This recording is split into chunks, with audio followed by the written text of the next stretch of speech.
돈 있고 힘 있으면은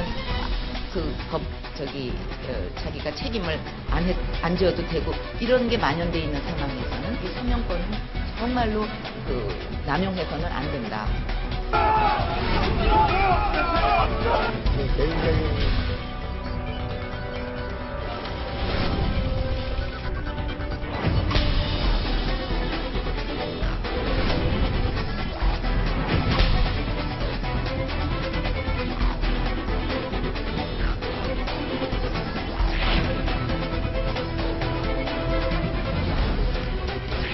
요건에 맞으면 경제인이라고 해서 해서는 안 된다. 그렇게 말할 수는 없다.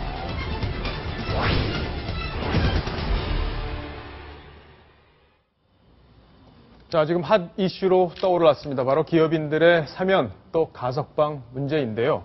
자, 지금 대한항공 사건, 조현아 전 부사장 사건이 어떤 영향을 미칠지까지 한번 같이 분석을 해보겠습니다. 자, 천상철 차장. 왜 여권에서 갑자기 그동안 잠잠하다가 갑자기 이렇게 이구동성으로 한 목소리로 지금 가석방 얘기가 나오는지 그 배경을 먼저 좀 짚어주시죠. 일단 요즘 우리 경제가 많이 어렵습니다. 연말이 됐는데도 경제가 살아나지 않고 전 세계적으로 봤을 때도 미국 경제만 좋을 뿐 다른 나라의 경제는 어렵고요.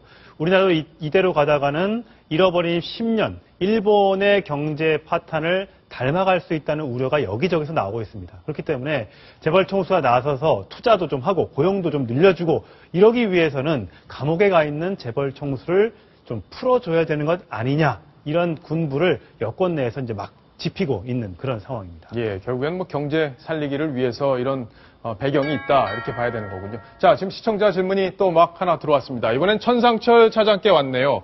매번 경제를 위한다는 핑계로 대기업 총수 일가들 사면해 왔는데 그래서 재벌 비리가 반복되는 건 아닐까요? 총수가 나오면 경제가 산다는 근거가 뭔가요?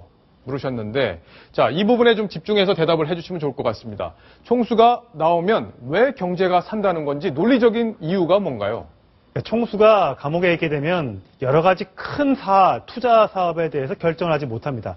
가장 최근에 이 자유의 몸이 됐던 김승현 한화그룹 회장이 삼성과의 빅딜을 통해서 커다란 M&A를 성사시키지 않았습니까? 예, 그 화학 투자를 굉장히 강화했죠. 그렇습니다. 예. 만약에 옥중에 있었다면 저 큰 투자 결정을 하지 못했을 겁니다. 아무래도 몸이 매여 있으면 여러 가지 보고를 받기가 어렵기 때문에 그 큰 투자를 결정하기 어려운데 그러다 보니까 지금 시청자께서 우려하시는 대로 예. 그러면 잘못을 저질러 감옥에 가고 투자 안 하고 그냥 돈 싸매고 있다가 나중에 문제 생기면 투자할 테니까 풀어주십시오. 이렇게 오히려 딜이 되는 것 아니냐라는 불만이 분명히 나올 수 있는데 현재로서는 경제가 많이 좋다면야 재벌 총수가 감옥에 있든 어디에 있든 간에 문제가 안 되겠지만 지금처럼 경제가 내리막길을 걷고 있는 그런 상황에서 재벌 총수의 영향력이 막대한 우리나라의 기업 문화 현실상 재벌 총수가 밖으로 나올 경우에 투자가 이어질 수 있는 그런 과거의 사례들이 많았기 때문에 저런 얘기가 계속 반복될 수밖에 없는 것 같습니다. 자, 그런 이유가 있었다 이렇게 진단을 해볼 수 있겠고요. 박소연 기자께서 지금 여기 나와 있는 기업인들, 어떤 기업인들이 거론되는지 좀 설명을 해주시죠. 네, 가장 많이 거론되는 인물이죠. 바로 최태원 SK그룹 회장입니다. 예. 이 최태원 SK그룹 회장은요, 지난해 1월에 징역 4년을 선고를 받았고요. 현재 절반에 조금 못 미치는 23개월을 복역했습니다. 예. 네, 그래도 이 주요 그룹 재계 총수 가운데는 가장 길게 지금 복역을 한 상태입니다. 그러네요. 그리고 그 동생이죠. 최재원 SK그룹 부회장입니다. 예. 네, 지금 3년 6개월을 선고를 받았고요. 형의 절반이 약간 못 미치는 20개월을 살았습니다. 네, 징역 4년을 확정받았던 구본상 전 LIG 렉스원 부회장 예. 역시 형의 절반을 이상을 좀 살았는데요. 지금 절반 이상을 복역을 한 셈입니다. 그리고 다들 많이 보셨던 이재현 CJ그룹 회장 같은 경우에는요. 이 3년을 선고를 받았는데요. 사면 가석방 대상은 아닙니다. 왜냐하면 항소심이 진행되고 있기 때문입니다. 예, 지금 네. 대법원에서 지금 선고를 남겨두고 있는 상황이기 때문에 네, 형이 확정이 안 됐다 이렇게 볼 수 있는 거고요. 그뿐만이 아니고요. 예. 지금 보시면 이 가석방 요건이 되느냐 이렇게 좀 궁금하신 분들이 있으실 것 같아요. 그러게요. 네, 이 가석방 요건 형법을 보면요. 이 형기의 3분의 1 이상을 복역하면 가석방이 되도록 돼 있습니다. 그렇군요. 그런데 일반적으로는 보통 3분의 2 이상을 살았을 때 80%라고 하더라고요. 네, 80% 정도는 형을 복역을 해야 가석방을 검토하는 게 지금 통상적인 일인데, 자, 여상원 변호사께 질문을 드릴게요. 자, 여기 지금 네 분이 있지만 죄질이 다 다르잖아요, 네. 사실. 그리고 뭐 최태원 회장이나 SK1 같은 경우에는 사실 피해가 다 복구가 됐습니다. 본인들이 다 돈을 다시 다 복구를 한 상태에서도 그 부분에 대해서 본인들이 총수란 이유로 집행을 했기 때문에 문제가 돼서 지금 실형을 선고받은 건데, 이 LIG 같은 경우에는 사기성 CP 발행을 해서 상당히 피해자가 많이 있습니다. 그런 경우에는 죄질이 좀 다르다고 봐야 될 텐데 어떻게 평가해야 될까요? 당연히 다르면 다르게 판단해야죠. 예. 뭐 평등하게 한다는 게 이런 데 적용되면 안 됩니다. 저는 그 재벌 총수들이 지금 업무상 배임 횡령으로 많이 처벌받아서 지금 복역 중인데요. 업무상 배임에 관해서는 지금 선진국에서는 업무상 배임을 아주 적용을 신중하게 합니다. 예. 어떤 회사 경영을 잘 하려다가 잘못된 경우에 업무상 배임으로 처벌하는데요.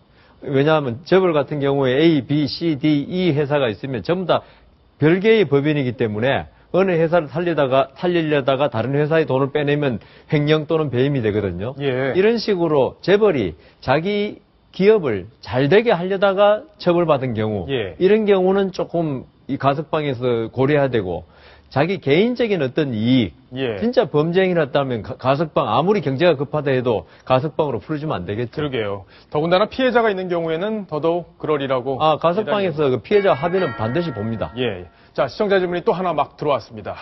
자, 법적인 질문 하나 드린다고 하네요. 그동안은 대기업 총수들 사면을 해왔는데, 이번에는 왜 사면이 아니라 가석방 이야기가 나오는 건가요? 그러네요, 진짜. 법적으로는 어떤 차이가 있는지 궁금하다고 하셨습니다. 이것도 여상원 변호사께서 답변을 주셔야겠네요. 사면은 대통령이 국가 원수라는 입장에서 어떤 특혜를 베푼다고 하는 것이고요. 일종의 정치적 행위죠. 예. 예. 그다음 가석방은 법무부 장관의 소관 사항입니다. 네.